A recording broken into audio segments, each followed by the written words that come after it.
The past few years have seen an explosion of diversity in the film industry. Films featuring diverse creators, stories, and cultures. What if I told you there were creators from the Asian diaspora creating movies here in Manitoba?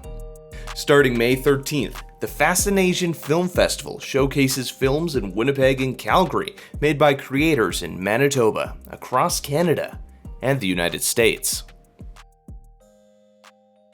Hi, I'm Alan Wong. I'm the president of the FascinAsian Film Festival and also the executive director of the Gimli International Film Festival. And I'm also the president of Actor Manitoba. So those are my three hats that I wear. So you must be very interested in film then. Yes. Yeah, well, I mean, I've worked in film for probably about almost 20 years, I would say.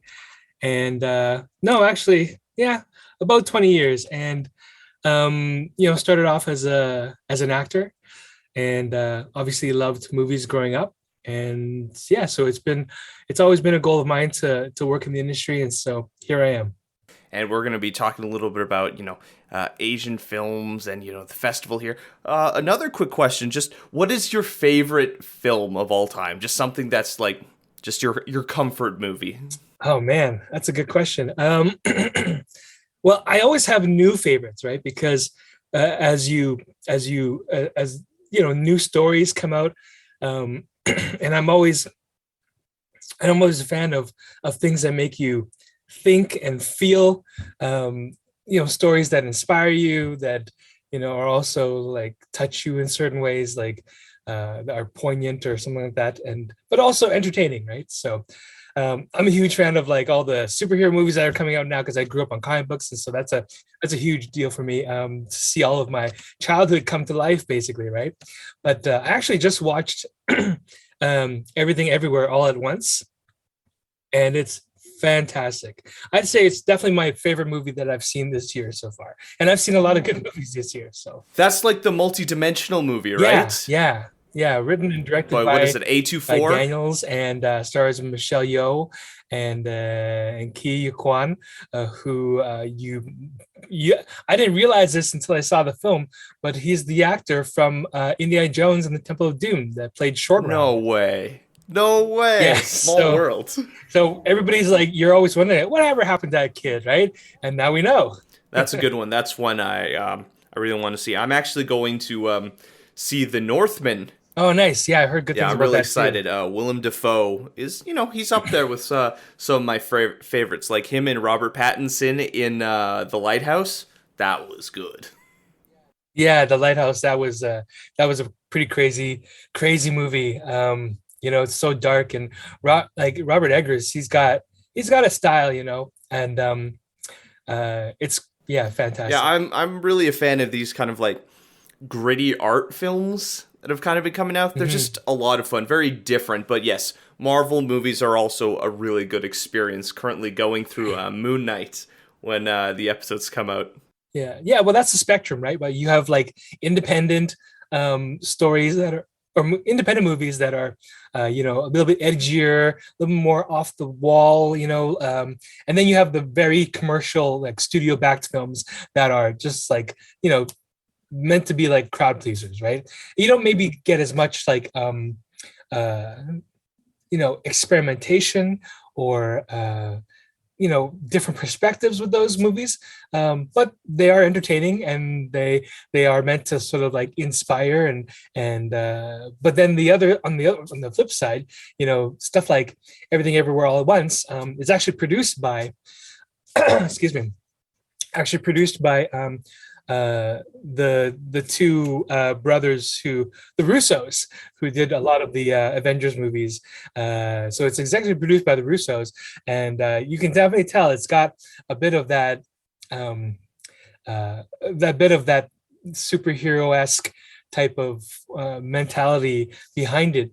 But it's just a unique way of telling the story of the multiverses, and Yeah. Anyways, We can go on I've all been day about thinking about that. it for the past couple of Yeah. days. I can go on all day, exactly. And and I've been thinking about this movie for the past couple of days because I just saw it on Sunday, and so like it's been firmly entrenched in my mind for the past couple of days. And so like that's a sign of a good movie, right? When it stays with you afterwards, and you like can't stop thinking about it. So And it's really exciting to see a lot of movies getting recognition that are like Asian led, like everywhere. All can't say the title correctly, but like Parasite. A couple years ago, you got Shang-Chi. That was revolutionary. People were like, no, no, no, no, no. An Asian lead can't be like a main superhero in the Marvel series. It's like, well, I think they can, but it's really cool, and that kind of feeds into the FascinAsian Asian Film Festival, like celebrating Asian films. So, what can you tell me about this festival? this is not necessarily celebrating films in the Asian cinematic landscape because there are lots of those. Like China's got a huge movie market now. India's got a huge movie market. Korea's got a huge movie market. But this is much actually more focusing on the talents and contributions and work of Asians in Canada and in the United States because a lot of their stories are very there's a lot of correlations. So it's more about the diaspora, right? So like Asians living outside of Asia, obviously. And, growing up as an Asian guy in Canada, I've experienced a lot of sort of things that are very, cultural things that are unique to my experience, right? And that can be said with anybody, who is, I guess, really, you can say that about any minority culture in Canada or the United States. They've always got one foot in one culture and the other foot in the mainstream culture here. And so we really want to, just showcase and celebrate the work of our local industry because there's a lot of Asian filmmakers here. Actually, as you know, Winnipeg has a huge Filipino population, and so there's quite a lot of Filipino films, Filipino centered stories, and that's fantastic. And we can all relate, and it's part of Asian Heritage Month as well, right? Because May is Asian Heritage Month, and so we're just wanting to celebrate Asian stories. Oh, that's so awesome. Yeah, speaking of Asian stories told here in Manitoba, I can't quite remember the title of it right now, but it was about a Mennonite guy and a Filipino girl getting together here in Manitoba. I can't quite remember the title, but yeah, that was super fun. Actually, know the director, Sean Garrity, and the movie's name was, I think, I Propose We Never See Each Other Again After Tonight. Yeah, interesting. Yeah, I saw it in its early stages, and it was a really interesting concept because a lot of that movie was also improvised.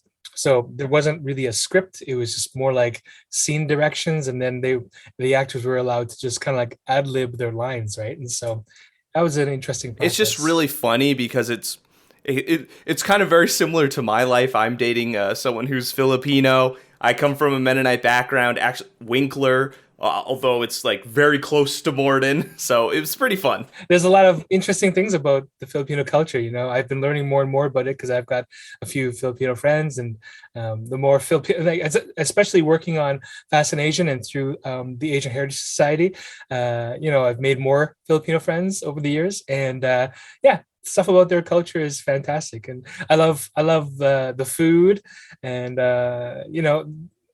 there's such a great diversity in food in all the Asian cultures, right? But some similarities as well. A lot of rice. A lot of rice. Rice is pretty good. Well, that's true. Like rice is universal. Exactly. That's the next movie that I'm gonna make. Call it Rice is Universal. Ooh, all right, there you go. There was a call for submissions earlier this year. How was engagement for that? Pretty decent. We got a good batch of submissions, and unfortunately, you can't. We wish we could play them all, but we can't, right? So unfortunately, we had to select. We have a total of 18 short films that we selected out of the short films that were submitted, and then we also programmed 4 feature-length films, and those are from from Canada and the US. So 2 of each. And so, yeah, so we're excited to show them, and we've launched the website with all the lists, all the films, and so you can check out the program anytime at FascinAsian.ca. What sort of variety are we looking at in terms of just the stories or the mediums or the types of devices that people are using to record this? Because like you could have people that's recording on like a DSLR or just a handy cam or like on their phone, and it can tell very different stories depending on the sort of device that you're using. Yeah, I mean, for the short films, definitely there's a variety of different kind of looks. So there's so much more variety in the short films. Some of them are animated. Some of them are almost like little documentaries that are like shot with. It seems like a camcorder or like a phone or phone camera or something like that. And then some of them are like super professional and they look like they could be feature films, right? So it runs the gamut of I don't know, styles and visual appeal. Do you want this wide variety? Because if everything just had the same look, the same filters all the time, it'd be boring. It's fun to just see how people, tackle a film project. Is the event going to be in person this year, or is it going to be online? We are doing an in-person event this year. It's going to be mostly held at Cinematheque downtown. And, we're doing a concurrent festival in Calgary as well. And that festival will be held at their new Central Public Library, which is a beautiful space. And so they've got us beat when it comes to capacity. Their theater holds 300, whereas ours only holds 85.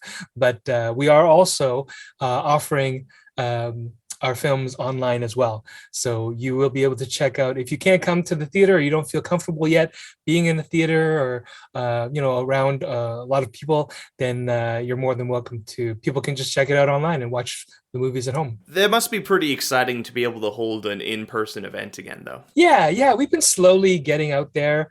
Gimli did something for National Canadian Film Day last week, and so we had an event there. We also sponsored the premiere of Islands, which is playing at Cinematheque right now. Speaking of Filipino movies, that's a fantastic one. If you haven't seen it, I highly recommend it. It's still playing at Cinematheque right now. It's playing multiple shows, and we had one of the actresses, the main lead actress that plays opposite the main lead guy.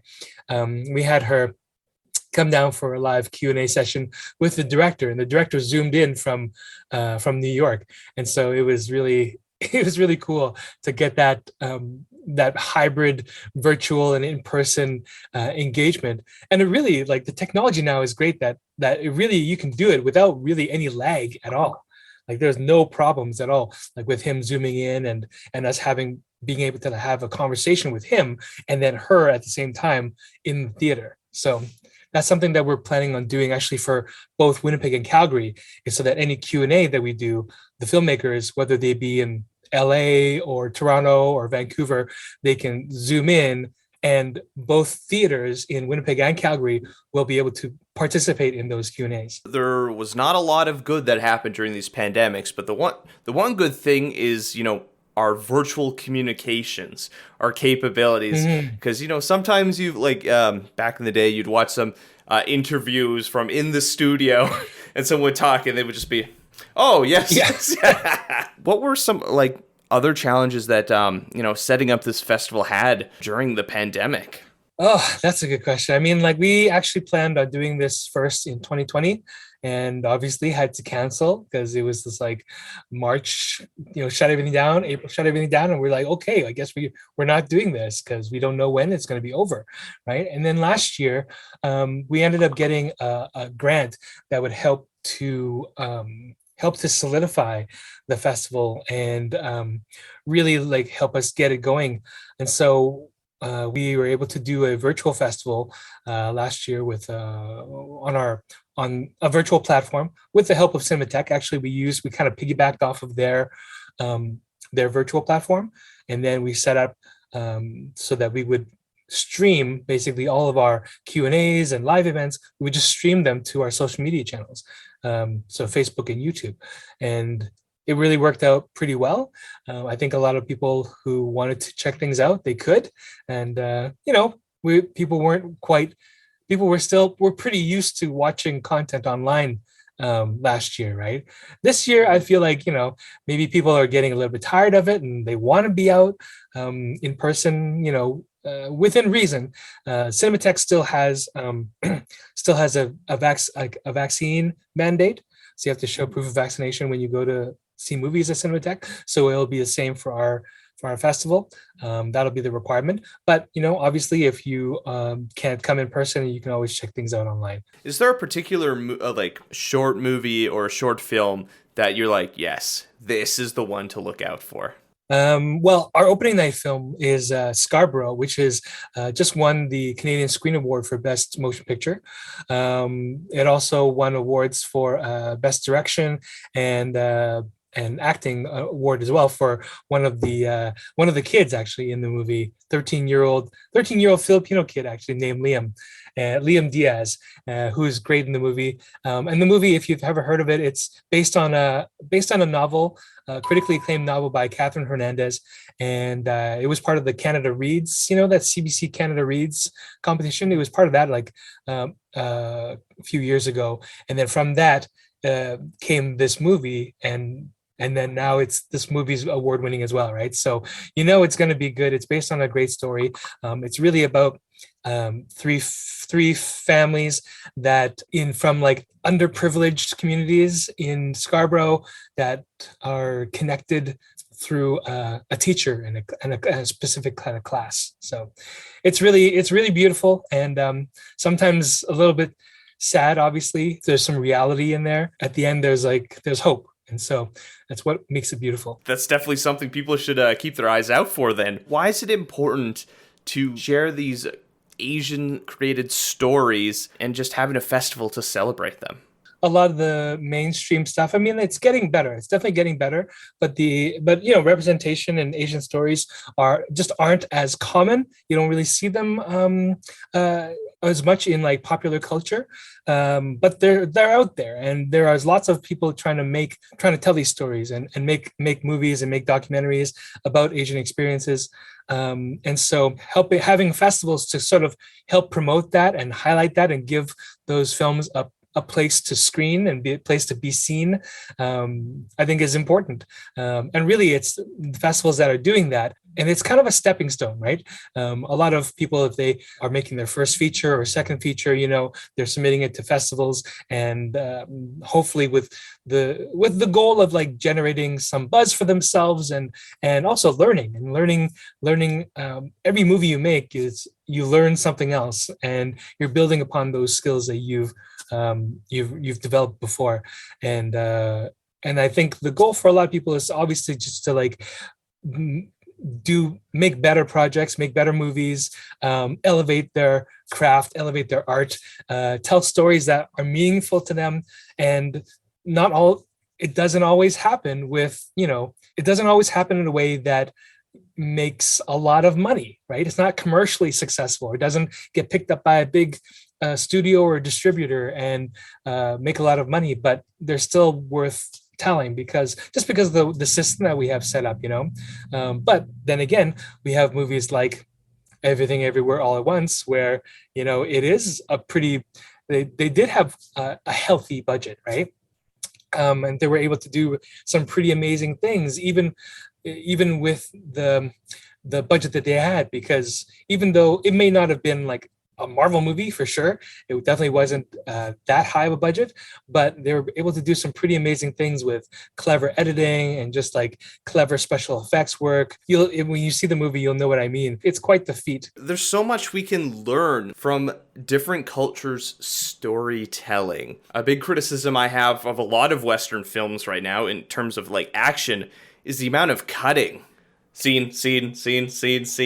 Whereas at least in like China with some of their like kung fu movies, or like movies that Jackie Chan did, just staying on the shot, following with the movement. And I think there's a lot to be learned from different, cinematography approaches, different videography, and just storytelling. There's lots to be learned from watching stories of different people. Like I always love a variety. I never watch the same movies over and over again, right? Like who does that? That'd be ridiculous because you get bored so quickly. Partially it's partially it's also to expose people to that. If you don't go to a festival, where else are you going to watch these types of films, right? Like they don't show them on Netflix, or they don't show them on television, or sometimes in the theater. If you go, you don't really see too many of these types of Yeah, it's not trending on social media. Right. So our job is to sort of like try to find, our job as programmers and as curators of festivals is to try to sort through films and find those that are, deserving of more praise and more exposure than they're getting. Where can people go to find out more information, and where can they get tickets for this? Well, our website is live now. It's FascinAsian.ca. That's FascinAsian.ca. And through there, you should be able to find links to the box office or to buy tickets for individual programs. It lists everything there. We've got some workshops and discussion panels as well that are available, but those will be free, and you can check those out through our social media pages, our Facebook page and our YouTube channel. They'll be streaming to those on the day live, so it's kind of exciting. So feel free to follow us there.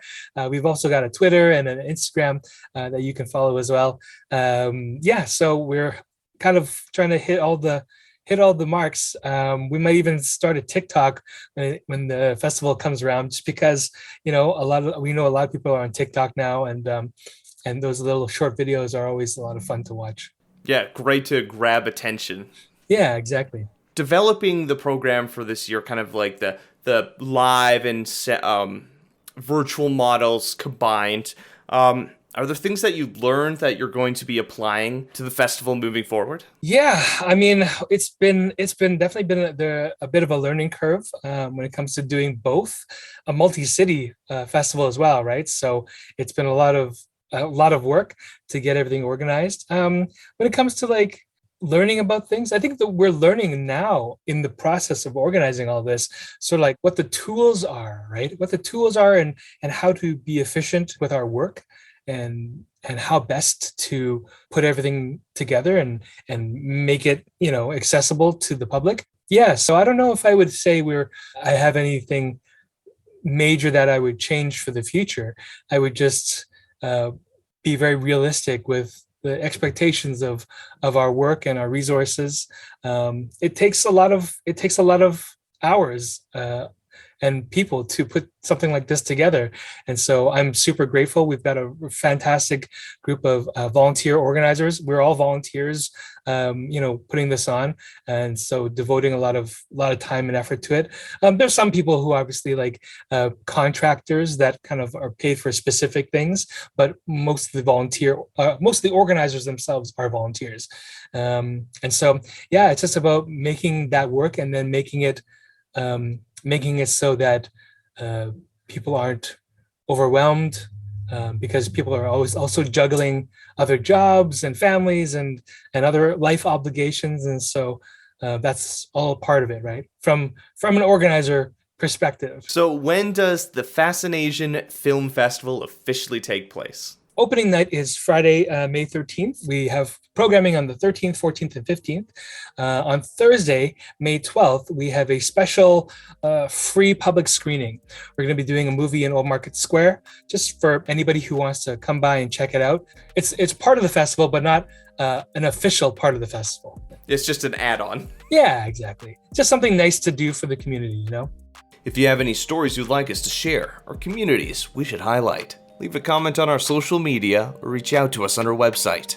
I'm Ryan Funk. This was You Talk, and have yourself a good one.